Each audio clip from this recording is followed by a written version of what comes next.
Bienvenidos nuevamente. Hoy, en Datos Viajeros, la conquista del norte de Sudamérica.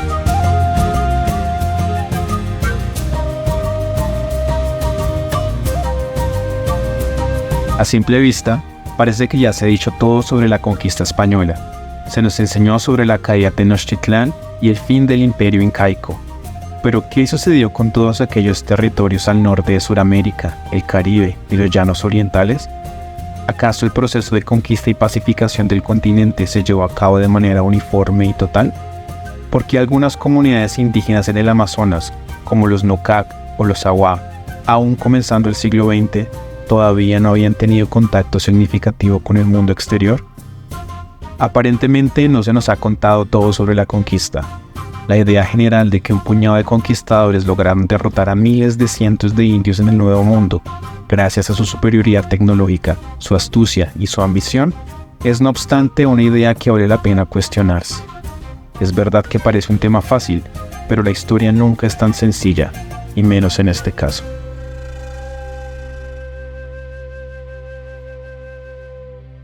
Para comenzar, se suele presentar a los españoles como dueños de toda iniciativa, mientras que los indígenas y los negros fueron víctimas pasivas, apenas espectadores incapaces de cualquier cosa. Se les imagina como personas desprovistas de capacidad de actuar, independientemente si se les considera buenos o malos, caníbales o pacíficos sabios ambientales. Siempre se asume que la conquista cayó sobre ellos sin que pudieran hacer nada, y que todos reaccionaron ante la llegada de los europeos de la misma manera, con inmensa resignación e impotencia. No obstante, los indígenas y negros no fueron siempre víctimas pasivas de la conquista y respondieron de la mejor manera al reto.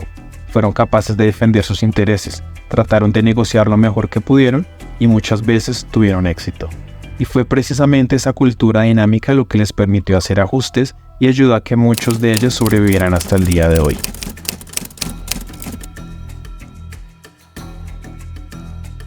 Los españoles llegaron a la costa caribe colombiana y venezolana, así como a México y Centroamérica, luego de haber esclavizado y casi exterminado a la población indígena de las Antillas. Lo cierto es que la campaña de las Antillas había sido un rotundo fracaso. Los españoles habían encontrado muy poco oro y debieron contentarse con algunas perlas y animales exóticos que intercambiaron con los nativos. Pronto decidieron establecer una base en La Española, hoy República Dominicana, donde comenzaron un sistema de encomiendas en el que se obligaba a los indios a tributar para ellos. En 1495 ocurrió la primera rebelión indígena, seguida en 1497 y 1499 de un sublevamiento general por parte de los colonos migrantes, quienes querían regresar a la península. La situación en la isla iba de mal en peor, tanto así que Colón tuvo que mentir para que la corona le otorgara nuevas capitulaciones y así poder seguir explorando. De esta manera llegaron los primeros conquistadores al Caribe colombiano, financiados por ellos mismos, a base de su propio endeudamiento y gracias a las modestas riquezas que pudieron extraer de las islas caribeñas.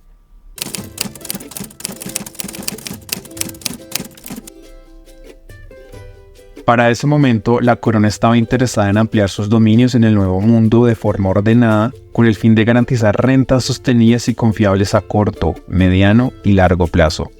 Pero los conquistadores tenían otros planes.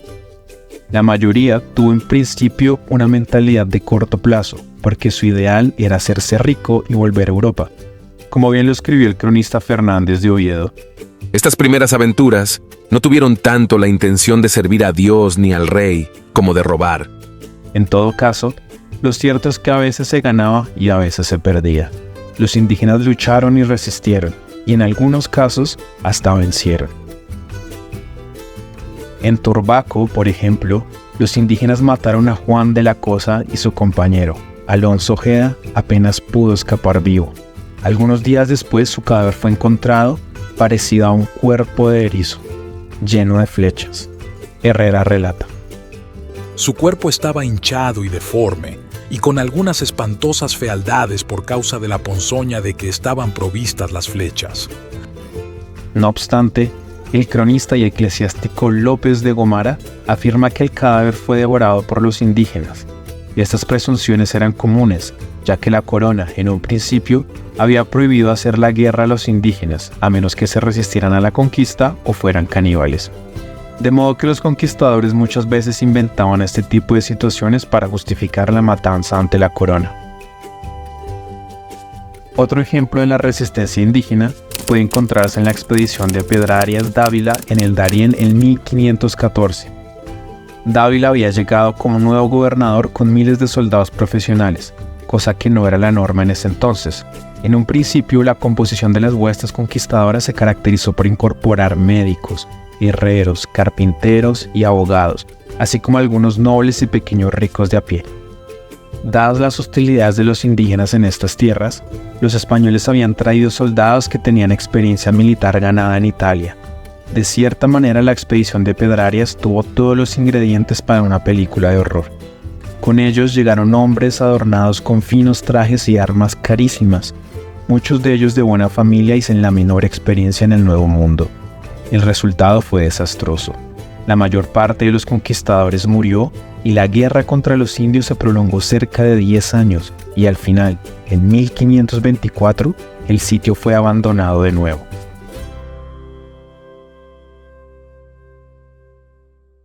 Con el fracaso de Dávila, otros conquistadores cambiaron sus estrategias y probaron distintos enfoques con los indios. Vasco Núñez de Balboa intentó tener buenas relaciones con los indígenas y depender lo menos posible de ellos. Para subsistir, incluso evitó tomar esclavos y ordenó que los españoles sembraran yuca y maíz y que criaran cerdos. Sin embargo, la defensa de los indios por parte de otros conquistadores se utilizó no en un sentido humanista, sino que el hecho de denunciar la crueldad contra los indígenas le daba el argumento a otro conquistador para tomar la posesión de este, encarcelarlo y enviarlo a España, tomando su lugar. En otras palabras, los conquistadores requerían que se torturara a indígenas porque la denuncia de estos actos terminaba en una transferencia de poderes.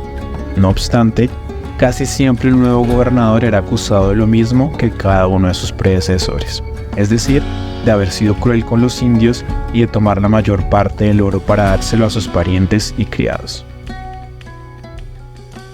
Asimismo, famoso fue el enfrentamiento entre el gobernador de Santa Marta, García de Lerma, y el dominico Tomás Ortiz, quien había desembarcado en 1529 como administrador apostólico y protector de los indios, y quien propuso multas de 3 pesos oro por llamar perro a un indio, y que las personas que vendiesen indios como esclavos perdieran todos sus bienes, lo mismo que quienes los compraran.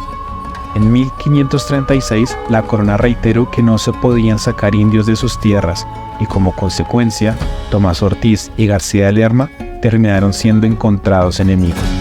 En ese sentido, los españoles hicieron una guerra de saqueo, obligando a indios a aliarse con ellos para que les sirvieran de guías e intérpretes, les daban regalos, aceptaban a sus mujeres como concubinas y les otorgaban terrenos a los caciques aliados.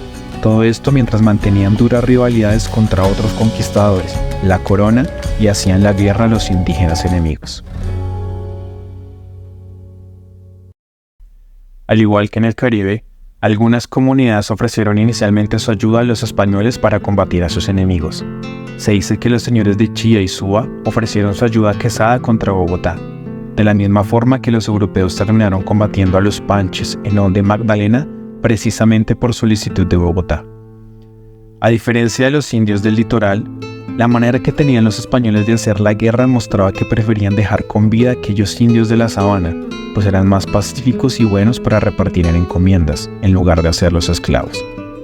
De igual forma, se destacan las instrucciones sobre tratar de tener buenas relaciones con los indígenas, aunque con el saqueo de Tunja y luego de Bogotá y Sogamoso, se ratificó el propósito de hacerse la mayor cantidad de oro posible, así fuera a la fuerza. La estrategia de Núñez de Balboa no fue diferente al de sus otros compañeros conquistadores.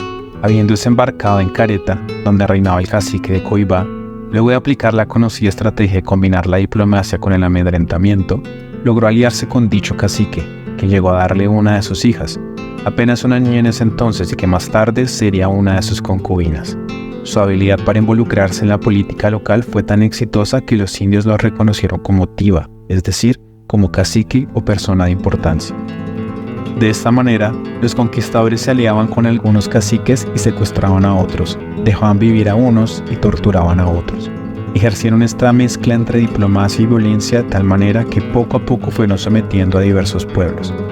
Lo cierto es que entre grupos indígenas no parecía importarles la suerte del otro, lo que llevó a que en muchos casos, por temor, los indígenas que no lograban efectuar alianzas buscaran afanosamente persuadir a las huestes conquistadoras dándoles oro y mujeres, a veces huyendo y a veces quitándose la vida. Así, los europeos, sus descendientes y sus aliados de todos los colores y condiciones debieron enfrentar la hostilidad de muchas sociedades indígenas que nunca pudieron ser conquistadas, en los llanos, en el Darién, en el Piedemonte amazónico, en el Cauca, el Huila y el Tolima.